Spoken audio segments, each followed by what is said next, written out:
Bien, vamos a algo relevante que está al centro de la agenda sin duda, que es la economía. En su último informe de política monetaria, el Banco Central proyectó que la inflación de este año podría terminar en un 12,3%, con una elevación de 0,3% en relación a lo que estaba previsto hasta el mes de septiembre. Y respecto al Producto Interno Bruto, el organismo informó que podría caer hasta un 1,75% en el 2023. También esto eleva esa proyección, hace que la situación sea un poco peor. Vamos a conversar sobre las cifras económicas con el economista del Observatorio del Contexto Económico de la Universidad Diego Portales, Juan Ortiz. Muchísimas gracias, Juan, por estar con nosotros y bienvenido. Hola, muy buenos días. A ver, quisiera partir de lo más como reciente, noticioso, antes de entrar a todo el informe de política monetaria de lo que viene, que tiene que ver con la inflación. Porque según el último IPC, tuvimos una inflación peor a la que se proyectaba. Se esperaba un 0,4%, tuvimos un 1% de inflación y esto de alguna manera hizo que la proyección para el cierre de este año se elevara. La gran pregunta que se le hizo incluso al ministro Marcel, Juan, es si esto cambia la tendencia, porque todos veníamos pensando hasta antes de esta cifra que la inflación venía en baja. ¿Debería cambiar la tendencia o vamos a seguir viendo que la inflación va a comenzar a ceder? Realmente la tendencia no cambia. En ese caso, si bien el dato fue sorpresivo, es decir, el mercado esperaba un 0,4 de variación intermensual y efectivamente fue un dato de un 1%, sin embargo, la tendencia en relación con la dinámica inflacionaria no debería cambiar, es decir, la inflación se va a tender a desacelerar en los próximos meses, a pesar de la sorpresa negativa que tuvimos en el dato reciente del mes de noviembre. ¿Y esto por qué ocurre? ¿Por qué? Porque la brecha de actividad se sigue cerrando. Por una parte, por otra parte, digamos, se están desacelerando cierto tipo de productos, especialmente lo que vamos a ver con el caso de los combustibles, se van a desacelerar los precios, por otra parte, y por lo tanto también vemos un consumo que se sigue también desacelerando en forma importante. Por lo tanto, la tendencia no debería cambiar. Ahora, si bien sí pone un poco de presión en cuanto a una inflación proyectada al mes de diciembre un poco más alta de lo que reportó el Banco Central en el IPON del mes de diciembre. Por lo tanto, hoy ya podemos esperar que quizás la inflación no termine en un 12,3% anual en diciembre, sino que esté marginalmente un poco más alto. Ya, ¿más cerca del 13 que del 12? Posiblemente va a estar más cerca al 13 que al 12% por efectos del IPC de diciembre del 2022. Ya, ¿y cuándo deberíamos empezar a notar una baja que empiece a impactar en los bolsillos de las personas? Porque esto es absolutamente inédito. Hay generaciones completas que nunca habían visto una inflación de este nivel. Recordemos que siempre estábamos en torno al 3%, que es la meta o el rango meta, digamos. ¿Deberíamos empezar a sentir un alivio en términos inflacionarios cuándo? En la práctica lo que va a ocurrir es que la inflación se va a mantener sobre 2 dígitos los primeros meses del año 2023 y ya esperamos que ya para mediados, o sea, para el segundo trimestre del año ya la inflación esté ya por debajo de 2 dígitos y paulatinamente se acelere con fuerza, especialmente durante el segundo semestre del año. Por lo tanto, igual, para efectos de encauzar la meta de política monetaria de un 3% anual, eso solamente lo vamos a ver ya hasta el año 2024. Es decir, el año 2023 va a ser un año de ajuste inflacionario importante, donde los precios se van a desacelerar en forma importante, especialmente a partir del segundo semestre del año. Ya, o sea, el 2023, pensar en volver a ese rango meta entre 2 y 4 todavía se ve lejano. Por lo que tú dices, deberíamos estar más arriba. Entiendo que la proyección es un 6 y algo, ¿no? Así es, específicamente, claro, la inflación, digamos, de cierre de diciembre del 2023 del banco todavía se ubica sobre la meta, digamos, sobre el rango meta entre un 2 a 4% anual. Por lo tanto, esta convergencia inflacionaria solamente la vamos a encontrar en la práctica hacia el año 2024. Juan, estas son cifras y uno las trata de entender, pero te quiero hacer una pregunta que no sé yo muy bien cómo conceptualizarla, pero te voy a hablar como de bandas, ¿ah? Como que uno venía en una banda inflacionaria dentro de este rango y nos saltamos a esta inflación completamente inédita. ¿Este tipo de fenómenos y de procesos tiene vuelta atrás o es que la estabilización ya viene sobre un salto en esa banda y con nuevos precios que quedan y se instalan? ¿Es posible pensar cuando se normalice o baje la inflación en precios de las bencinas debajo de los 1.000 pesos como teníamos? ¿Es posible pensar en una UF que retroceda? Tengo la impresión de que este es un fenómeno que ya llegó, se quedó y después vendrá un alivio, pero sobre esta nueva plataforma, ¿no? Como que se corrió el límite o se subió la vara, ¿o no? Claro, mira, que hay que entender, digamos, dos elementos. Una cosa es el nivel de precios y otra cosa es la inflación. La inflación es la variación de los precios. Por lo tanto, ¿qué pasa? En la práctica, los precios en un escenario normal, digamos, tiene una variación en torno a un 3% anual. Quiere decir que al cabo de un año los precios aumentan un 3% en promedio. Por lo tanto, el nivel de precios aumenta. periodo a periodo. Y aquí lo que ha aumentado en forma importante, vemos una inflación de un 13,3% para el mes de noviembre, quiere decir que han aumentado 13,3% en el nivel de precio. ¿Ya? La variación ha aumentado. Por lo tanto, ¿qué pasa? Cuando hablamos de que la inflación empieza a ceder y tiende a converger hacia su meta de mediano plazo de 3%, el nivel de los precios va a ser mucho más alto de lo que tenemos el día de hoy. Por lo tanto, ¿qué pasa? Los precios, a partir de la flexibilidad que sostienen y que en general los precios tienden a aumentar en promedio en la economía, el nivel de precios va a ser mucho más alto de aquí a cuando se estabilice la inflación en torno a un 3%. Por lo tanto, claramente, y lo podemos observar, hoy cualquier producto que podamos ver de la canasta familiar, por ejemplo, su nivel de precios, el nivel va a ser más alto de lo que teníamos hace 5 o 10 años atrás. ¿Por qué? Porque evidentemente hay un proceso inflacionario que se va acumulando a través del tiempo. Por lo tanto, claro, efectivamente la base va aumentando, pero es parte inherente del desarrollo de la actividad económica en un escenario incluso con una inflación promedio anual de un 3%. Acá lo que debemos buscar es que efectivamente la inflación como proceso sea relativamente estable, sea relativamente poco volátil y predecible, que eso es lo que en cierto modo este año 2021 y 2022, digamos, se ha perdido en la práctica. Por lo tanto, por eso es importante que el Banco Central y que la economía siga el proceso de ajuste de tal forma que la inflación volvamos a esta dinámica predecible, estable, pero que donde el nivel de precios va a seguir aumentando y si bien esperamos que siga aumentando a niveles mucho más acotados, mucho más predecibles, mucho menos volátiles. Y eso esperamos, insisto, ocurra hacia el año 2024 y que el 2023 sea un año de un proceso de ajuste donde la inflación paulatinamente empiece a desacelerarse. Ya, te lo pregunto porque igual hay que tener conciencia de que entonces el 2023, pese a que a lo mejor no vamos a ver este aumento en la inflación y en los precios, va a seguir siendo difícil para tantas familias que hoy día ya dicen que básicamente no les alcanza porque realmente está todo muy, muy caro. Porque además esto ha estado unido, Juan, a una pérdida de poder adquisitivo por parte de las familias. En el fondo hay gente a la que se le reajusta por IPC y a lo mejor tiene la posibilidad de hacer frente a estos precios, pero hay muchas personas que no tienen esa posibilidad y hoy día los mismos 100 pesos que tenía antes le rinden mucho menos porque está todo mucho más caro.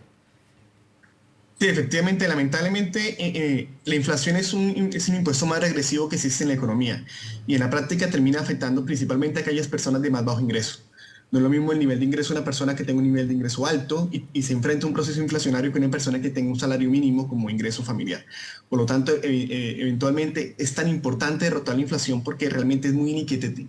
Digamos, es muy costoso en términos de bienestar social lo que genera en las familias. Y eso lo hemos visto durante todo este año, prácticamente ya más de un año, donde el índice de remuneraciones reales ha venido cayendo en términos interanuales. ¿Qué quiere decir esto? Que con el mismo dinero que tengo hoy, puedo comprar menos bienes y servicios hoy de lo que podía comprar un año atrás. Por lo tanto, evidentemente, nuestro poder adquisitivo, nuestra posibilidad de gasto se ha venido reduciendo y eso obviamente afecta el bienestar de las familias. Ya, uno sabe que hay una serie de factores que han incidido en esta como alza inflacionaria. Hay factores internacionales, tenemos la guerra en Ucrania o la invasión de Rusia a Ucrania, tenemos también los efectos de los retiros, pero te quiero preguntar, ¿qué es lo que incide en que también en esta política monetaria el Banco Central pronostique menos crecimiento, por ejemplo, para el próximo año del Producto Interno Bruto? Este año un poquitito mejor, indica que va a crecer un 2,4% por sobre el 1,75 a 2,25 que había estimado en septiembre, pero para el próximo año, para el 2023, hace una rebaja, porque antes había dicho que era entre 1,5 y negativo y 0,5 negativo, y ahora dice que va a ser entre 1,75 negativo y 0,75 negativo, o sea, deberíamos crecer menos. ¿Por qué? ¿Qué factores inciden en esto, Juan? Mira, aquí hay varios elementos. Por una parte, tenemos que reconocer que en el año 2021 la economía creció un 11,7%, creció sobre su nivel potencial. Eso llevó a que la economía se recalentara en el año 2021 y principalmente en el año 2022. Y en el año 2022 empieza todo un proceso de ajuste macroeconómico a través de dos canales. Uno, una política fiscal contractiva en el sentido de menor expansión fiscal y por otra parte una política monetaria contractiva con el incremento de la tasa de política monetaria. Esto tiene impacto en la actividad. ¿Por qué? Porque en cierto modo la actividad había que desacelerarla. ¿Por qué? Porque tuvimos un sobrecalentamiento muy importante producto de toda una expansión fiscal del 2021. Sin embargo, este elemento de que tener una economía sobrerecalentada es un fenómeno que se ha venido reduciendo a lo largo de este año 2022, pero aún nos quedan rezagos para el año 2023. ¿Qué quiere decir esto? Que necesitamos que la economía converja otra vez a sus equilibrios macroeconómicos, de tal forma que el producto, digamos, se ubique cercano a su nivel potencial.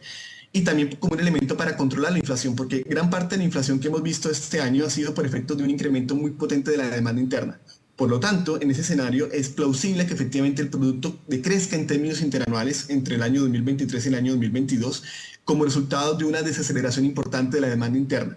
Ahora, esto obviamente se va reflejado principalmente por una caída del consumo total. El Banco Central estima una caída en torno a un 4,5%, principalmente por el ajuste del consumo privado. ¿Por qué? Porque el consumo, si bien se ha desacelerado este año, todavía tenemos, digamos, espacio para que el consumo se ubica levemente sobre su nivel de tendencia. Por lo tanto, todavía tenemos un espacio para que el consumo se siga desacelerando.